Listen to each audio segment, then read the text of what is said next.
يقول الله سبحانه: بسم الله الرحمن الرحيم والتين والزيتون وطور سنين.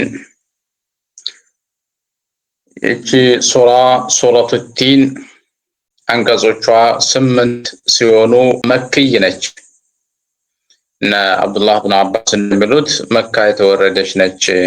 هذا البلد الامين በዚህ በጸጥተኛው ሀገር ይሁንብኝ ብሎ አላህ ሱብሓነሁ ወተዓላ መማሉ መካ የወረደች መሆኗን የሚጠቁም ነው ይላል።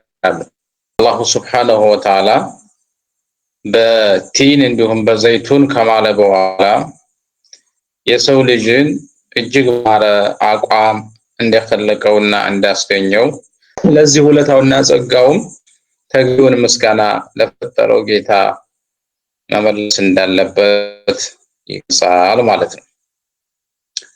ወቲኒ ቢስሚላሂ ረህማኒ ረሂም በአላህ ስም አዛኝና ሩህሩህ በሆነው ወቲኒ ወዘይቱን ቲኒ ወዘይቱን ማለት ነው። በቲን እና በዘይቱን እምላለሁኝ ማለት ነው። ቲን አማርኛውን በለስ ነው የሚሉት። በበለስ እምላለሁኝ። በለስ የሚባለው ፍራፍሬ ሲሆን የሚበሉ ፍሬዎችን የሚያፈራ ነው። በሱ እምላለሁ ማለት ነው። ዘይቱን ብሎ ማለት ደግሞ የዘይት ወይራ ነው የሚሉት። ወይም ደግሞ ወይራ የሚባለው ለወይራ ዘይት የሚባለው ፈሳሽ የሚሰራበት የእሱ መነሻ የሆነው ማለት ነው። በእነዚህ ሁለት ነገሮች እምላለሁኝ ነው የሚለው አላህ ሱብሓነሁ ወተዓላ። ወጡር ሲኒን እንዲሁም በሲንም ተራራ እምላለሁኝ። በሲንም ተራራ እምላለሁኝ። አልጀበሉ ለዚ ከለመ አላሁ ተዓላ ዐለይሂ ሙሳ ዐለይሂ ሰላም አላህ ሙሳ ብኑ ኢምራንን ያናገረበት ቦታ ነው። በሱ እምላለሁኝ ማለት ነው። وهذا البلد الامين በዚህ በጸጥተኛው ሀገር በመካም እምላለሁኝ ይላል አላህ ሱብሓነሁ ወተዓላ። መካ አልበለዱል አሚን ጸጥተኛው ሀገር የተባለው ከጃሂልየቲ ወልኢስላም ወደ መካ የገባ የትኛውም ሰው ጸጥታን የሚያገኝ ሰላም የሚሆን የሰው አባት ገድሎ እንኳ የሚፈልጉት ሰዎች ቢያገኙት በሐረሙ ክብር እሱን ለመንካት የማይነሱበት አልፈው የሚሄዱበት ዓዴትና ተለምዶ ነበራቸው። ጃሂልየት ወልኢስላም ጸጥ ያለና ሰላም ያለበት ሀገር ነው። ከዚህ አንፃር ነው وهذا البلد الامين የሚለው ማለት ነው። ኋላም ረሱሉላህ ሰለላሁ ዐለይሂ ወሰለም إن الله حرم مكة يوم خلق السماوات والأرض فهي حرام إلى أن تقوم الساعة لم تحل لأحد قبلي ولن تحل لأحد بعدي ولم تحل لي إلا ساعة من نهار የሚለውን ረጅሙን ንግግራቸውን ሲያደርጉ አላህ ሱብሓነሁ ወተዓላ መካን የመካውን ሐረም መሬትና ሰማይን በኸለቀበት ጊዜ የተከበረችና ጸጥ ያለች ጸጥተኛ ሰላም ያላት ሀገር እንድትሆን እንደወሰነ ከሳቸው በፊት ለማንም አላህ ሱብሓነሁ ወተዓላ ደም አፍስሶ በጉልበት እንዲገባ እንዳልፈቀደ ለሳቸው ብቻ መካን ዲል አድርገው በስምንተኛው ዓመት ሲገቡ ለተወሰኑ ሰዓታት ፈቅዶላቸው ከዚያም በኋላ ሆርማውና ክብሩ እንደተመለሰ ከዚህ በኋላ የመካን እጽዋቱን ዛፉን ቅጠሉን እንኳን መንቀል አይቻልም። እንስሳዎቹን ማባረር ማስደንገጥ እንኳን አይቻልም ያሉበት ተጨባጭ አለ እና አላህ ሱብሓነሁ ወተዓላ በእነዚህ አሁን ባየናቸው ይምልና አንድ አስረግጦ የሚናገረው የሚያስረዳው ሐሳብ አለ። እሱ ምንድነው? ለቀድ ኢንሳነ ፊ አሕሰኒ ተቅዊም በእርግጥ ሰውን ኸለቅነው ፈጠርነው ፊ አሕሰኒ ተቅዊም እጅግ በአማረ አቋም ይላል። እጅግ በአማረ አቋም የሰውን ልጅ ፈጠርነው።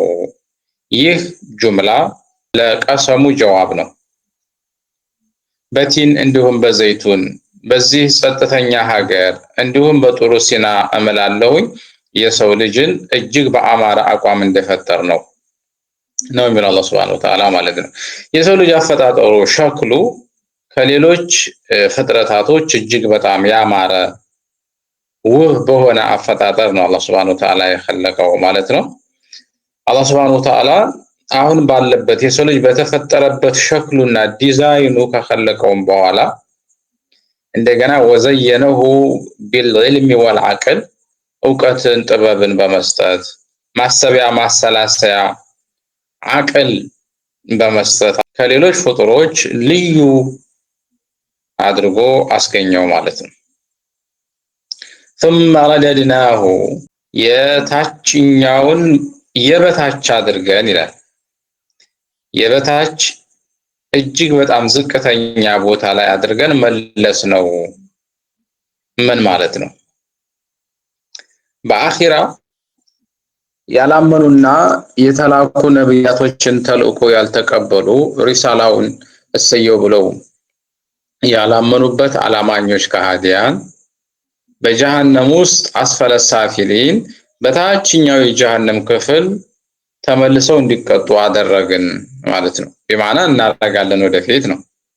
ኢለለዚነ አመኑ ወአሚሉ ሷሊሃት ያመኑት ኢማን ያላቸው አመለን ሷሊህ የሰሩ ሲቀሩ እነሱስ ቦታቸው የት እንደሆነ ይታወቃል፣ ጀነት ነው።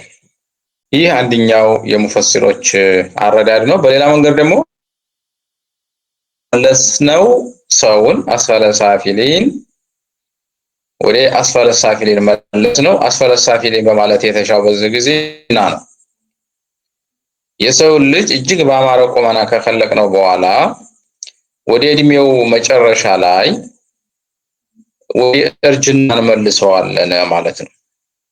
በሌላ አያ አላህ Subhanahu Wa Ta'ala الله الذي خلقكم من ضعف ثم جعل من بعد ضعف قوة ثم جعل من بعد قوة ضعفا وشيبا يخلق ما يشاء وهو العليم القدير እንደሚለው ማለት ነው። በዚህ ሰዓት ኢላ አርዘሊል ኡሙር እንመልሰዋለን ነው። ኢላ አርዘሊል ኡሙር እንመልሰዋለን። አንዳንዶቹም የማሰብ የማሰላሰል አቅማቸው ይነሳና ወደ ልጅነት ጭካ ወደ ማብካት ይመለሳሉ በርጅና ማለት ነው። ኢለለዚነ አመኑ በዚህ ጊዜ ነገር ግን እነዚያ ያመኑት እና መልካም ስራ የሰሩት ነገር ግን ነው ያልኩት እነዚያ ያመኑትና መልካም ስራ የሰሩት ፈለሁም ለነሱ አጅሩን ምንዳላቸው ገይሩ መምኑን አይ መቅጡዕን የማይቋረጥ ምን ማለት ነው? በወጣትነት ጊዜ የሰሩት የደከሙበት የለፉበት በእርጅና ጊዜ አይቋረጥባቸውም። ትናንት በወጣትነት ሲሰሩ የነበረው ዛሬ በእርጅና ቢደክሙም መስራት ባይችሉም እንደሰሩት ተደርጎ ይታሰብላቸዋል ማለት ነው።